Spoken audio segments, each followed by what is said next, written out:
नमस्कार की TV news में आपका स्वागत है। मैं हूं स्तुति और एक नजर डालते हैं शहर की प्रमुख सुर्खियों पर। महाशिवरात्रि पर्व के मद्देनजर श्री काशी विश्वनाथ धाम का जिलाधिकारी ने किया निरीक्षण।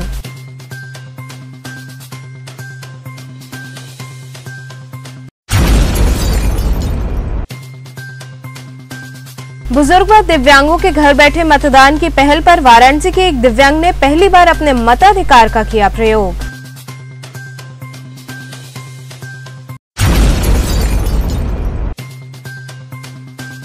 अस्सी घाट पर स्थित गंगा के दूसरे तट पर मतदाता जागरूकता हेतु सैंड आर्ट प्रतियोगिता हुई आयोजित।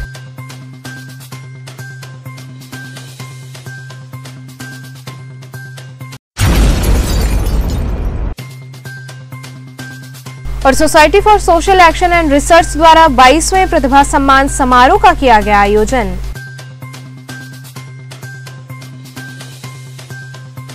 और अब खबरें विस्तार से। महाशिवरात्रि पर्व के मद्देनजर श्री काशी विश्वनाथ धाम का जिलाधिकारी ने निरीक्षण किया। रविवार को जिलाधिकारी कौशल राज शर्मा महाशिवरात्रि पर्व पर श्री काशी विश्वनाथ धाम में होने वाले दर्शन पूजन और विविध सांस्कृतिक कार्यक्रमों की तैयारियों का जायजा लेने पहुंचे। जिलाधिकारी ने पूरे मंदिर परिसर का निरीक्षण किया। इस दौरान जिलाधिकारी ने बताया कि अनेकों सांस्कृतिक कार्यक्रमों की प्रस्तुति के साथ शिवरात्रि महोत्सव मनाया जाएगा। उन्होंने बताया कि विश्वनाथ मंदिर क्षेत्र में भी बैरिकेडिंग की व्यवस्था के साथ साथ बेवजह खड़े वाहनों को हटाया जा रहा है। लोगों को अतिक्रमण न करने की चेतावनी के साथ पूरे क्षेत्र में सैनिटाइजिंग की जा रही है। पुलिस बल तैनात कर दिए गए हैं। शिवरात्रि पे जैसे हर वर्ष प्रबंध होता है वो तो किए ही गए हैं वाराणसी में। इसके अलावा जब से ये मंदिर का नया कॉरिडोर शुरू हुआ है उस मंदिर के कॉरिडोर में ज़्यादा भीड़ बढ़ने लगी है, उसको देखते हुए अतिरिक्त प्रबंध भी किए गए हैं। ये पूरा एरिया उस दिन नो व्हीकल जोन होता है, उस दिन स्पेशल बैरिकेडिंग सड़क पे और अंदर मंदिर में की जा रही है। मंदिर का जो चौक बन गया है उसमें भी 5000 लोगों को बैरिकेड लगा के घुमाने की क्षमता है, तो वो बैरिकेड लगा के ही सब लोगों की एंट्री वहाँ से कराई जाएगी। अब की बार उम्मीद है कि सड़क पे भीड़ कम लगेगी क्योंकि मंदिर के अंदर कैपेसिटी है कि लोगों को अंदर ही लाइन लगवा के दर्शन कराए जा सकें। इसके अलावा चारों गेट जो मंदिर के आंतरिक सुरक्षा के हैं उन चारों गेट से एंट्री एग्जिट के प्रावधान किए गए हैं। जितने भी एंट्री के रास्ते हैं, चाहे नदी की साइड से हों, चाहे सरस्वती फाटक के हों, गोदोलिया के हों, मैदागिन के हों, चारों का अलग अलग प्लान बनाया गया है और पूरा प्लान बनाने के बाद उसकी एंट्री एग्जिट सुनिश्चित कराई गई है। अब की बार जो जल और दुग्ध के अलावा जो बाकी जो पदार्थ चढ़ते हैं उसको गेट पे ही रखवाने की व्यवस्था है। उसको बाद में विश्वनाथ जी पे चढ़ा के और फिर जो उसका डिस्पोजल होता है वो किया जाएगा, परंतु दूध और पानी ही भक्त लोग ले जा पाएंगे ताकि बार बार जो है वहाँ से सामग्री निकालने की जो अतिरिक्त व्यवस्था होती है उसकी वजह से दर्शनों में व्यवधान पैदा ना हो। और जैसा आपने देखा कल भी यहाँ पे बहुत बड़ा एक यहाँ पे उत्सव करवाया गया था जिसमें भोले बाबा के भजन कीर्तन आदि का कार्यक्रम हुआ था। इस तरह के कार्यक्रम भी 2-3 दिन चलेंगे ताकि शिवरात्रि का माहौल पूरा उत्सवपूर्ण यहाँ पे मनाया जा सके। वाहनों को खड़ा किए रहते हैं, इस तरह से उन लोगों को क्या संदेश देना चाहिए? ये तो 2 दिन में हो ही जाएगा। संदेश तो स्पष्ट है कि काशी में जो भी आता है वो यहाँ का अतिथि है और अतिथि को असुविधा ना हो ये देखना पूरे काशीवासियों की सभी की जिम्मेदारी है। इसलिए उनके वाहनों की वजह से, दुकानों की वजह से अगर किसी को अप्रिय स्थिति का सामना करना पड़ता है, जाम का सामना करना पड़ता है, तो उन्हें ये चीज़ नहीं करनी चाहिए। कई बार समझाया भी गया है लोगों को, अधिकतर लोगों ने इसमें कोऑपरेट करके सहयोग भी दिया है, परंतु कुछ लोग जो नहीं कर रहे हैं उनको भी शिवरात्रि के बाद धीरे धीरे हम लोग कोशिश करेंगे कि इलेक्शन के बाद जब मशीनरी फ्री होगी तब उसका भी व्यापक प्रबंध कराया जाए। बुजुर्ग व दिव्यांगों के घर बैठे मतदान की पहल पर वाराणसी की एक दिव्यांग ने पहली बार अपने मताधिकार का प्रयोग किया।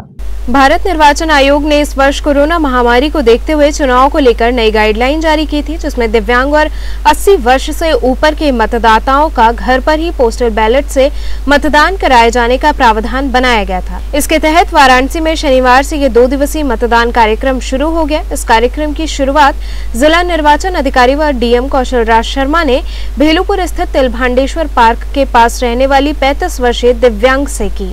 दिव्यांगता के कारण श्वेता अब तक मतदान से वंचित रह जाती थी।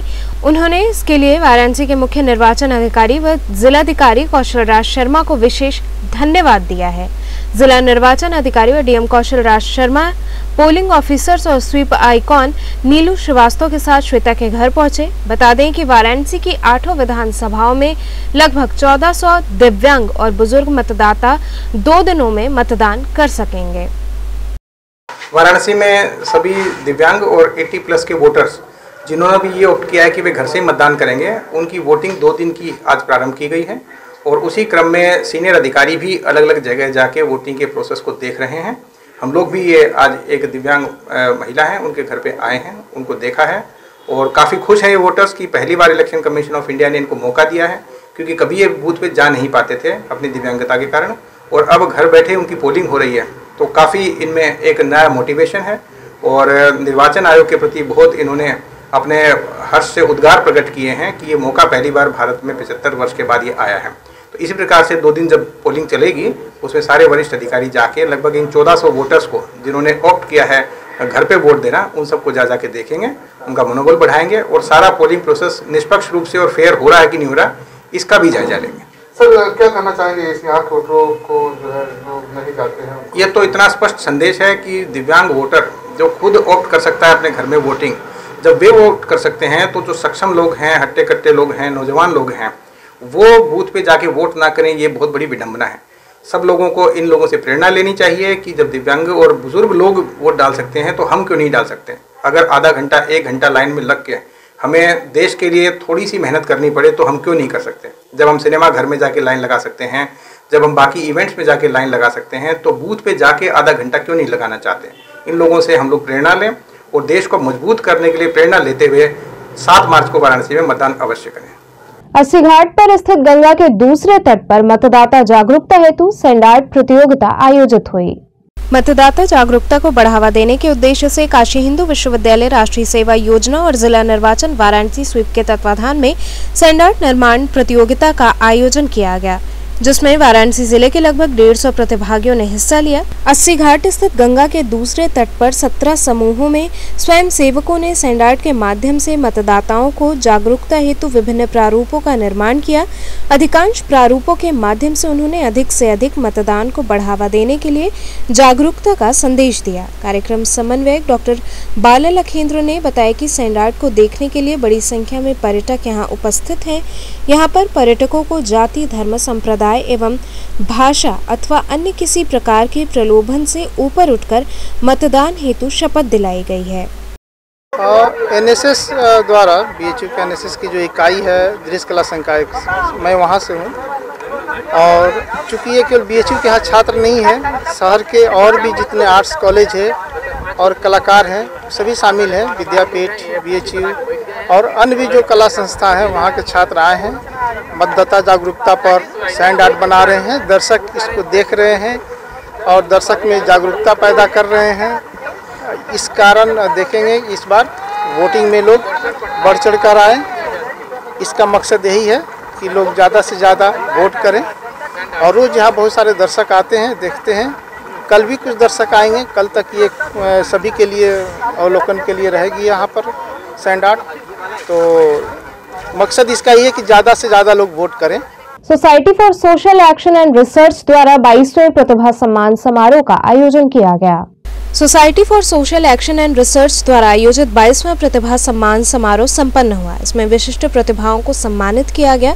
कार्यक्रम के मुख्य अतिथि पद्म भूषण प्रोफेसर वशिष्ठ त्रिपाठी अध्यक्ष काशी विद्वत परिषद रहे। वहीं विशिष्ट अतिथियों में अजय पांडे संयुक्त सचिव उत्तर प्रदेश शासन, विक्रम माली निदेशक NEF राजस्थान आदि लोग शामिल रहे। इस वर्ष का आचार्य वज्र वल्लभ द्विवेदी स्मृति काशी गौरव सम्मान चिकित्सा सेवा हेतु डॉक्टर प्रसन्न कुमार, प्रमुख अधीक्षक श्री शिव प्रसाद गुप्त मंडलीय जिला चिकित्सालय, समाज कल्याण एवं जनसंचार हेतु धर्मेंद्र कुमार सिंह दीनू, प्रबंध निदेशक डेन काशी एवं शिक्षा सुधार के क्षेत्र में डॉक्टर दिव्या सिंह को इस सम्मान से सम्मानित किया गया। संस्था के संस्थापक प्रोफेसर राम सुधार सिंह ने अतिथियों का स्वागत किया एवं सार संस्थान के कार्यों पर प्रकाश डाला एवं तरुण कुमार द्विवेदी ने आचार्य वज्र वल्लभ द्विवेदी जी के व्यक्तित्व एवं कृतित्व पर प्रकाश डाला तथा सार संस्थान के उद्देश्यों को बताया।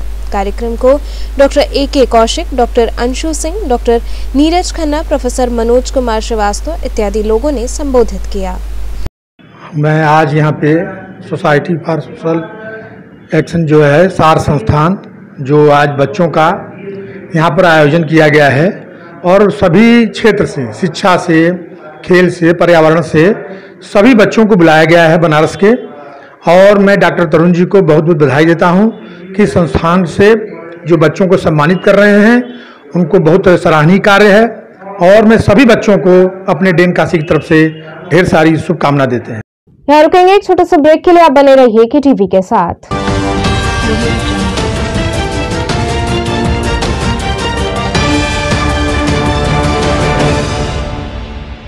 खबरों से जुड़े रहने के लिए हमारे चैनल KTV वाराणसी को सब्सक्राइब करें और लेटेस्ट अपडेट्स के लिए बेल आइकन को प्रेस करें।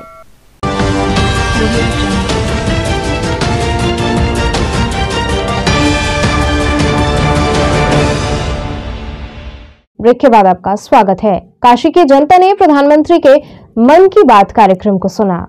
प्रधानमंत्री नरेंद्र मोदी रेडियो के माध्यम से हर माह के अंतिम रविवार को आम जनता से अपने मन की बात करते हैं। प्रधानमंत्री के संसदीय क्षेत्र वाराणसी में भी लोगों ने उनके मन की बात कार्यक्रम को सुना।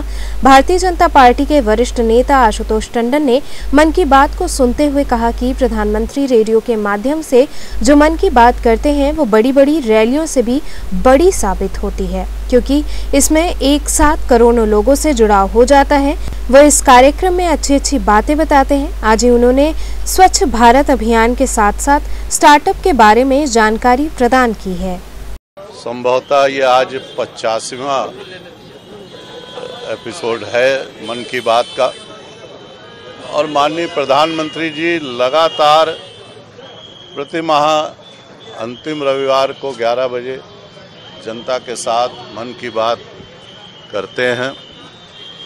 और एक ये ऐसा माध्यम माननीय प्रधानमंत्री जी ने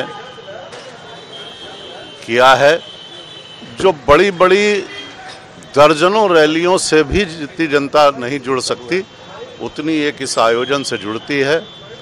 और प्रधानमंत्री जी के उद्बोधन से एक नई ऊर्जा का संचार होता है। आज भी देखिए उन्होंने कितने विषय लिए, स्वच्छता अभियान का, स्वच्छ भारत मिशन का जिक्र किया, स्टार्टअप का जिक्र किया, मातृभाषा का जिक्र किया, माता अन्नपूर्णा की जो मूर्ति भारत लाई गई, ऐसे अन्य जो मूर्तियां आई उसका जिक्र किया। और विशेषता ये है कि देश में कहीं कोई भी व्यक्ति, हमारे बच्चे, युवा, हमारे सीनियर सिटीजन्स, कोई भी अगर कहीं उल्लेखनीय कार्य कर रहे हैं तो प्रधानमंत्री जी उनका जिक्र करके उनको प्रोत्साहित करते हैं और वो दूसरों के लिए भी प्रेरणा बनता है। और आज मन की बात का ऐसा स्थान हो गया जनता के मध्य कि लोग इंतजार करते हैं कि माह के अंतिम रविवार 11 बजे हमें प्रधानमंत्री जी का उद्बोधन सुनने को मिलेगा। जागेश्वर महादेव मंदिर में शिवरात्रि पर्व पर आयोजित कार्यक्रमों की जानकारी एक प्रेस वार्ता के दौरान दी गई। पत्रकारों से मुखातिब होते हुए जागेश्वर महादेव मंदिर के स्वामी मधुर कृष्ण जी महाराज ने बताया कि आगामी 1 मार्च को महाशिवरात्रि पर्व के अवसर पर जागेश्वर महादेव के विशेष श्रृंगार महोत्सव सहित असंख्य पार्थिवेश्वर शिव पूजन, रात्रि जागरण, भजन संध्या व विशाल भंडारे का आयोजन किया जा रहा है। वहीं इस अवसर पर मंदिर में रंग रोगन व साज सजावट का कार्य जोरों शोरों से चल रहा है। शिवरात्रि का महापर्व विशेषकर भगवान शिव का विशेष पर्व महाशिवरात्रि है। महाशिवरात्रि के शुभ अवसर पर काशी विश्वनाथ श्री जागेश्वर मंदिर सहित काशी के सभी शिव मंदिरों में भगवान शंकर की पूजा के लिए विशेष रूप से तैयारियां चल रही हैं। उनकी श्रृंगार व्यवस्था के लिए सारी मंदिरों में रंग पेंट वगैरह हो रहा है। भगवान शिव के दर्शन के लिए भक्त लोग यहाँ उमड़ पड़ेंगे, इसलिए सारी सुविधाओं को देखते हुए भगवान शिव की महाशिवरात्रि के इस पर्व पर विशेष तैयारियां चल रही हैं। और इसी क्रम में सिद्धपीठ जागेश्वर महादेव का विशेष शिव पर्व है, जिसमें भगवान शिव की 4 पहर विशेषकर रात्रि में आरती होगी, जागरण होगा, प्रातःकाल मंगला आरती होगी और दिन भर शिव पार्थिवेश्वर बनेंगे। और भक्तों का दर्शन का क्रम प्रातः 5 बजे से रात्रि पर्यंत तक चलता रहेगा, जिसमें हजारों शिष्य भक्त संत सम्मिलित होकर अपने जीवन का कल्याण करेंगे। और इस कोरोना काल से मुक्ति के लिए भगवान शिव से प्रार्थना करते हुए अपना जीवन का कल्याण करेंगे और हम भी इस शुभ अवसर पर सभी को यह संदेश देना चाहते हैं कि भगवान शिव के महाशिवरात्रि के पर्व पर आप सभी लोग भगवान शिव का दर्शन करें, पूजन करें, अपने जीवन में सुख शांति समृद्धि की प्राप्ति के लिए भगवान का दर्शन कर उनको विशेष। महर्षि आयुर्वेद प्रतिष्ठान द्वारा निःशुल्क चिकित्सा शिविर का आयोजन किया गया। महर्षि आयुर्वेद प्रतिष्ठान द्वारा निःशुल्क चिकित्सा शिविर का आयोजन महर्षि आरोग्य केंद्र मेरघाट स्थित त्रिपुरा भैरवी मार्ग पर किया गया। इस अवसर पर ख्याति प्राप्त अनुभवी तथा नाड़ी विशेषज्ञ वैद्य श्री अच्युत कुमार त्रिपाठी, आयुर्वेदाचार्य, स्वास्थ्य एवं परिवार कल्याण मंत्रालय, भारत सरकार द्वारा उच्च रक्तचाप, मधुमेह, हृदय रोग, किडनी रोग, श्वास रोग सहित अन्य रोगों की जाँच कर दवा वितरित की गयी, जिसमें बड़ी संख्या में उपस्थित होकर लोगों ने शिविर का लाभ लिया। कार्यक्रम में प्रमुख रूप से प्रबंधक सुनील श्रीवास्तव, महेंद्र निगम सहित अन्य लोग उपस्थित रहे। किस तरह का ये शिविर लगाए, किस चीजों की जांच? देखिए, पूज्यपाद महर्षि महेश योगी जी ने 1985 में समग्र राष्ट्र को स्वस्थ, सुखी एवं समृद्धशाली बनाने की दिशा में एक निरोग समाज निर्माण का संकल्प लिया था। उस संकल्प के तहत हमने प्रथम निःशुल्क चिकित्सा शिविर 1987 में हरिद्वार मुनिकीर्ति गंगा किनारे पर आयोजित किया था, जहां लगभग 500 से अधिक रोगियों को हमने स्वास्थ्य लाभ दिया था। तत्पश्चात यह श्रृंखला 1987 से आज तक अनवरत चल रही है। ये काशी में आपका तीसरा शिविर है। इसके पूर्व हमने बंगलौर, भोपाल, इंदौर, जबलपुर, शिमला, जम्मू, विभिन्न राज्यों में ये शिविर आयोजित किए, जिसमें देश विदेश के ख्याति प्राप्त चिकित्सकों ने अपनी सेवाएं दी हैं। और काशी विद्युत समाज की, काशी के रोगियों की ये विशेष मांग पर हमने कोरोना काल के बाद यह चिकित्सा शिविर आयोजित किया है। और हम सभी काशी निवासियों से ये आग्रह करेंगे कि वो उत्तम खान पान पर ध्यान दें और सकारात्मक सोच रखें, सकारात्मक सोच के साथ अच्छा खान पान रखें, जिससे रोग प्रतिरोधक क्षमता की वृद्धि हो। क्योंकि आपने देखा, जो पिछले साल से कोविड-19 की जो भयावह लहर आई थी, उसमें आयुष मंत्रालय ने ही इस लहर को से लोगों को बचाया। और आयुष मंत्रालय की ओर से विभिन्न औषधियों का वितरण, आयुष 64 औषधि का वितरण राष्ट्रीय आयुर्वेद विद्यापीठ के माध्यम से किया गया।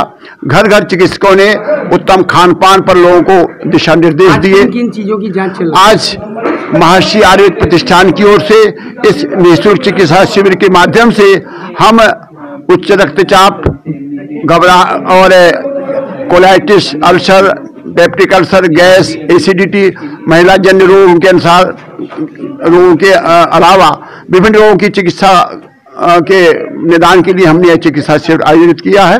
वाराणसी की जनता महर्षि आयुर्वेद का पहले भी कई बार लाभ मिला है और परम आदरणीय वैद्य जी नारी के विशेषज्ञ हैं, हिंदुस्तान में दूसरे स्थान पर हैं। ये नारी देखकर ही बता देंगे कितना शुगर, कितना बीपी। और वाराणसी में कई बार शिविर लगाकर आम जनता का इन्होंने लाभ दिया है। दवाइयाँ भी निःशुल्क मिलती हैं। और ये शिविर जो माननीय वैद्य जी ने महर्षि आयुर्वेद की ओर से लगाया है, निःशुल्क दवा वितरण, निःशुल्क देखते रोगियों को देखकर दवा वितरण करेंगे। 2 दिन रहेंगे यहीं पर, अपना बहुमूल्य समय देके बनारस में आए हैं। विकासशील इंसान पार्टी द्वारा आम आदमी पार्टी को समर्थन दिया गया। आम आदमी पार्टी को विकासशील इंसान पार्टी ने सपोर्ट किया है। इस बात की जानकारी प्रेस कॉन्फ्रेंस के माध्यम से दी गई। प्रेस कॉन्फ्रेंस में विकासशील इंसान पार्टी के प्रदेश महासचिव दिनेश यादव ने आपको समर्थन देने की बात कही। वीआईपी पार्टी के प्रदेश महासचिव दिनेश यादव ने बताया कि आम आदमी पार्टी 390 कैंट विधानसभा प्रत्याशी राकेश पांडे को हमारी पार्टी ने समर्थन दिया है।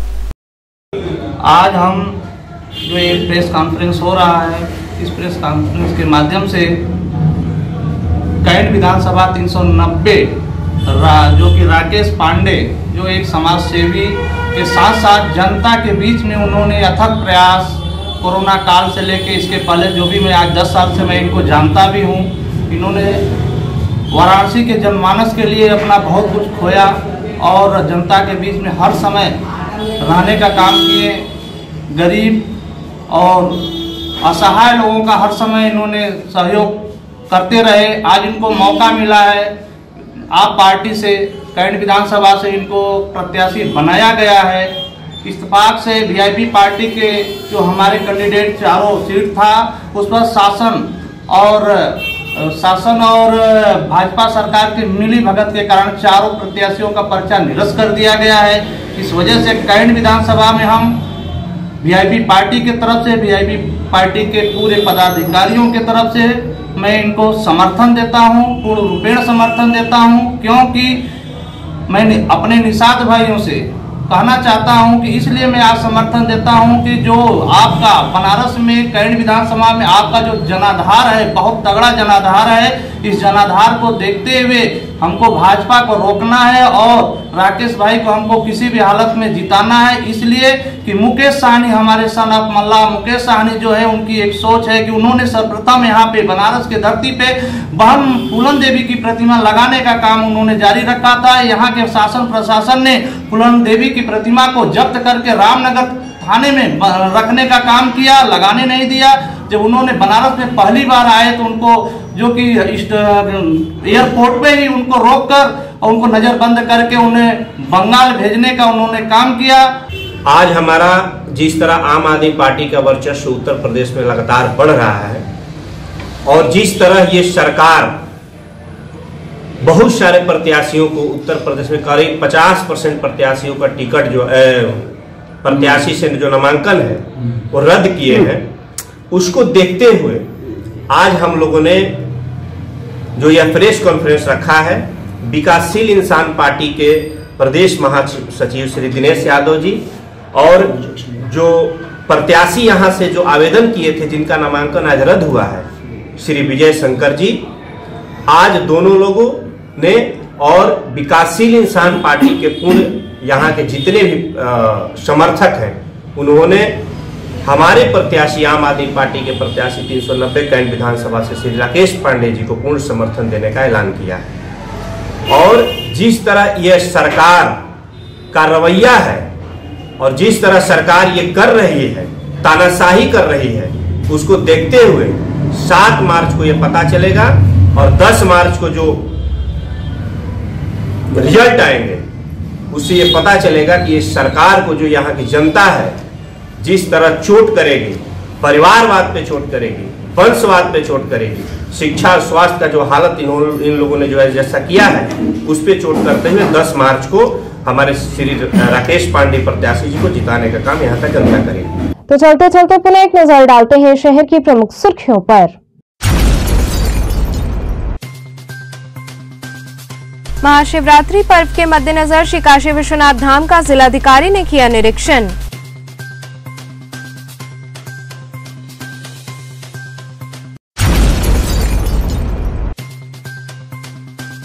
बुजुर्ग व दिव्यांगों के घर बैठे मतदान की पहल पर वाराणसी के एक दिव्यांग ने पहली बार अपने मताधिकार का किया प्रयोग।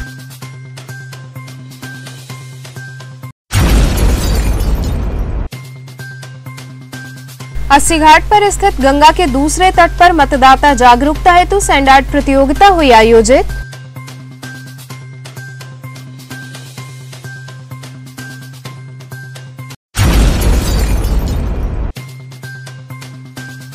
और society for social action and research द्वारा 22वें प्रतिभा सम्मान समारोह का किया गया आयोजन।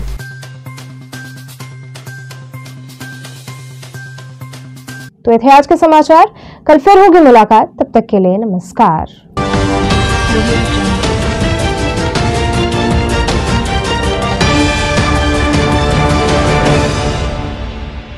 खबरों से जुड़े रहने के लिए हमारे चैनल KTV वाराणसी को सब्सक्राइब करें और लेटेस्ट अपडेट्स के लिए बेल आइकन को प्रेस करें।